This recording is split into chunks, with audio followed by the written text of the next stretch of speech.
I want to start with the words of the current administrator of NOAA, who only 2 weeks ago, this was maybe 2 days before the rising GGOS in Africa thingy, it was, if I'm not wrong, the first time that at the General Assembly in New York, the topic of sea level was discussed, the central topic. And in one of the side meetings, the administrator of NOAA had this to say as a closing remarks. I'm going to read that. Is that I would like to double down on the previous positive comments with respect to the role of science and international organizations to ensure that the science is sound and solid. But we do have some concerns. And the concerns are that the stability and our capabilities for making observations of sea level rise and incumbent scientific measurements is not necessarily sound. We need commitments for long-term observation capabilities, for international standards. We need to make sure that the science, the data, the observations that are being used as the precedent for making policy decisions be authoritative, reliable, accessible, and relevant. And he said, I remain concerned with respect to the ability to have long-term investments for these very critical scientific observations. Now, I didn't put that up there because I think it's got this higher, superior level of insight or wisdom. I put it there because I think it's very interesting how that much it resonates with the needs and problems of this community. Because he was not talking about geodesy, not explicitly. This was a side meeting about sea level. So it was something else. But as we have seen in this week with the topical meeting on the atmosphere, the argument is not just that geodesy, through some very abstract and difficult to convey reasons and indirect reasons, underpins many things in society. That's all true, but it is the fact also that we are making observations of direct relevance to weather and climate science. So that's a more potent argument in certain venues, of course.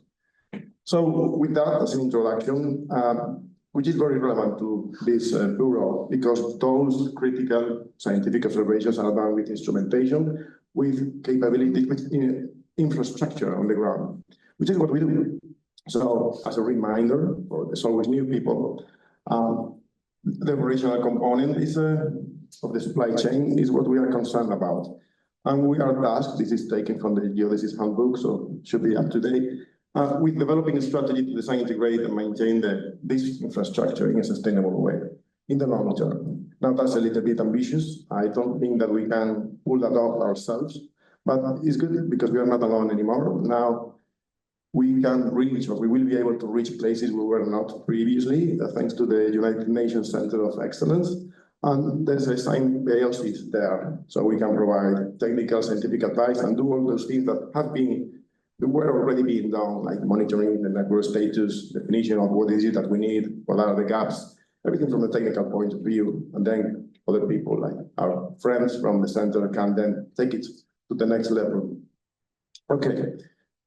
I had this already in April. There's, I think, 3 things that will define these first years of this new step or stage of the Bureau and GGOS. One of them is, of course, the implementation of the strategic plan. And I will come back to that in a minute. The other 2 things I think that are very important are as I said, the creation of the center. Again, it will be able to operate, it does operate at the levels that we are not, because we are a bunch of scientists, engineers, and technical people, essentially. And the other is Genesis. We had been waiting for that for years. I remember presentations of representation. It was great, the different naming changes, but essentially the same idea. And I think it is a fantastic opportunity to galvanize the community and to do things together. It should be a massive motivation to come up with new analysis methods, with new observation and campaigns, and with new products. I don't believe that this will solve all our problems, but it is a very good start. This is just some round-of-the-mill updates of what we've been doing since April. So various documentation reviews and some presentations, ongoing discussions with different committees and working groups that either report to BNO or they are in other components of GGOS. And of course, I'm not naming their other activities of other standing committees, working groups, because they will be reporting to us in a minute. Okay, so what I'm going to do is to go through some of the activities that we have been tasked with. I'm not going to go through all of them in detail. I just will highlight 2 or 3 of them. So as we heard yesterday from Laura, that left 4 goals, 4 action sheets, and we have a whopping 64 activities. So BNO leads on 9 of those, and we contribute to an additional 24. We have nothing where we are leading for goal number 1, but that is fine. For the number 2, that is contribution to the sustainability of the GRF through collaboration with key initiatives. So we have two big tasks there. Description of the challenges and practices for the maintenance of a fundamental geodetic sites. So it's not a simple one. We want to get that right. And both of these tasks have as an outcome a report. And also describe the framework and priorities to get the infamous 1 millimeter and 0.1 millimeter per year, which, as we know, we are half an order of magnitude beyond, at least for the geometry. For others, we are worse. Goal number 3, again, Plato, by the way, I have to say that we will hear from them in a minute, that they feature very prominently in the activities of the Bureau. So we have the simulations of the ground network, how can we improve, what are the gaps. And we also have an activity that is important, very important in my view, the update of the GGOS requirements for core sites. The document has been and is very important, but it needs some updating. So we have new techniques that we want to be included in the core sites. We have technical developments, and I think that anyone who has read that document probably can remember, can spot quickly some lack of definition in some aspects of it. So this is something that we want to do, that we will do. To finish, the goal number 4. So engaging across geodetic techniques. So whereas before we were, we'll put it here, we were, where are we? Here, we wanted to describe the challenges and practices for hosting the site. Here we are now more concerned with the analysis methods.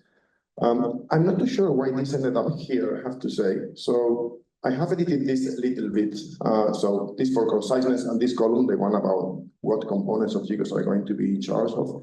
I edited a little bit while I was doing the presentation because I realized that either we were missing components or that it was not quite right, not in my mind at least. So I think BPS should be here. They might be even leading by BPS, I don't know. It is a bit in between. Anyway, so what I'm saying here, or what we are saying, is that we want to keep track of new analysis methods that we from time to time we see in papers or reported at the analysis standing committees, and then they kind of get forgotten. And maybe only after many years somebody proposed this. Oh yeah, it was done by somebody and somebody. So we want to maybe be a little bit more blunt with this. And I'm not sure the BNO is the best place to that. I think the reason is there is because I thought about this item. But anyway, we can distribute the burden. Genesis, it will not be really led by us. This will be on Johannes and his joint working group. And this one, which will be led by the IRS and your working group on metrology, which is about the local ties, which is of course very, it should be a highlight of the activities of the Bureau because of the combination of different techniques and so on and so forth. So what I have here is just a selection of the ones, what the activities where we are not leading, but where we are contributing, and that contribution is not defined. So it might be as low as essentially nil. I hope not, and it could be as much as helping a good way. And of course, with this being a selection, this and the next slide, I'm showing my true colors. I'm having preferences, but I think it's good to have preferences. It doesn't mean that the other activities will not get done, but yes, I like this better. So we will have as much as we can with reviewing documentation that comes out with a fantastic idea that EGVs are, especially the second one, the description of EGVs that can serve as a measure for the availability and quality of geodetic infrastructure that we can, I feel, that can contribute in a significant way. Updating the GGOS 2020 book, it is not yet clear. I don't remember if we made a decision about whether it will be an update to the book or whether it will be an addendum, but I think it is needed. That book was also very important. It is mentioned everywhere. GGOS Africa, we are there, BNO, so if there is a great idea. If there is something that we can do to help out, of course we will. I'm not sure what, but indeed. And the last three, where BNO will be a contributor, identify missing geodetic products, the definition of the GGOS portal. So of course, this is not on to us, but being at the BNO in talks with the different services, we can facilitate the communication between the services, what are their needs, what they would like to see in the GGOS portal, what are the data issues, etc., etc. And of course, DOIs. Only recently I had, I don't know if she is in the room. Yes, she is. Finally, I think I understand how DOIs can, in practice, so I knew in theory, in practice, be of help for especially VLBI and SLR, I feel, where we have observatories that do not get much credit for what they're doing. They have data, they go to big payments to produce the data that then we use. And then some clever people in some, either a university department or an agency, they use that data, historic data, they produce these fantastic products. And then it doesn't percolate down back to the observatories, not in a direct way. And as we know, this infrastructure is costly. They have to justify, they have to go through various exercises every N years to say why this is important. And as you know, it's not simple to explain these things. Oh yeah, because the frame is always very indirect, very wishy-washy. Whereas if we have something practical like the DOIs that you can reference, then that could be a game changer, at least for some agencies where they value these things. Of course, this is not going to be the salvation of all our problems. But yes, everything we can help with that, we will do. And with that, yes, last slide. So what I have there in the first one, I'm very aware of the fact that if you notice, the time frame for some of the activities that continues. So I think that the risk there would be that because it is continuous, it never gets done, right? It's already been done by somebody somewhere, just not me. So I think we have to have some definition. We have to sit down and see what those tasks are and see if we can have something a little bit more precise. We will be looking for volunteers. We will volunteer people for some of those activities that have significant complexity, like the definition of essentially how to get the 1 millimeter per 1 millimeter. Those things need, a couple of those items there are a little bit scary and they need proper expert knowledge and not the opinions of an aficionado. And we will be talking with people from observatories that are core sites. We will be talking from people from the services. Essentially, we want to do a good job here. It's not something that is going to get done in a couple of months, and we want to get it right.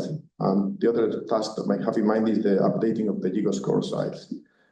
Because it's an update, you would have thought that it is easy. Perhaps you just have to make it a little bit nicer and maybe trim it here and there. But no, I think there are some new things that will be there that we want to get absolutely right. And as I said, it's an important document because it's a reference for people who, okay, I buy it, I like these arguments, here's my money, and now give me what are your requirements, but these are the requirements from the technical side, for the technical side of things. Close interaction with the GGOS, we will continue that. On that point, I will not be anymore at the center starting, well, I will be at the center only till November. That would have been a year. It has been great. But the deal was essentially that 12 months. We want to understand, I said here, mutual needs. So it's not just our needs, and John says this very often, and he's dead right. It's not just the needs of us or the needs of the center. We have to understand what is it that requires, so arguments perhaps from the technical people like us, information with facilitating contacts that we may not have or may not be aware of, so that we can do. And you have there something at the end, is exert influence. Yeah, the center is a very group of people. Nick Brown is an excellent top guy. And we can influence them. We can provide certain arguments that we may feel that they are not aware of, perhaps at some point. We can actually make some impact, okay? Of course, there will be activities not listed in the implementation plan. I'm thinking now something that we have with the Plato people that was too late to include, but well, they will talk about it later. And yeah, about the last one, the online meetings, I'm a firm believer that when an email does no meeting should be held. But sometimes we do have to have online meetings. So I would not want to scare anyone thinking that I want to start having monthly meetings or anything like that. No, nothing of the sort. But I feel that at some point we'll have to do a P&O specific meeting to keep track of how we are doing with various things. Because as you saw, it's 9 activities where we lead and 24, 22 where we contribute. So that's quite a bit of things to keep track of. And well, we want to see progress being made. And with that, yes, any questions I will be happy to take. Thank you.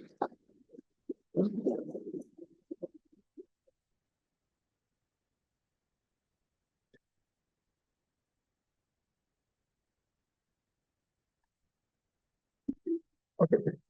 Oh, we do have a question from our president. Really, this is a general comment about the reports or presentations yesterday and today. This one, I'm really happy to see how you are trying to compenetrate with the implementation plan. I think the implementation plan is showing us the path forward, and I think if we follow what we planned, because this is a constraints document, we will get some achievements by the end of our term. I mean, the next 3 years.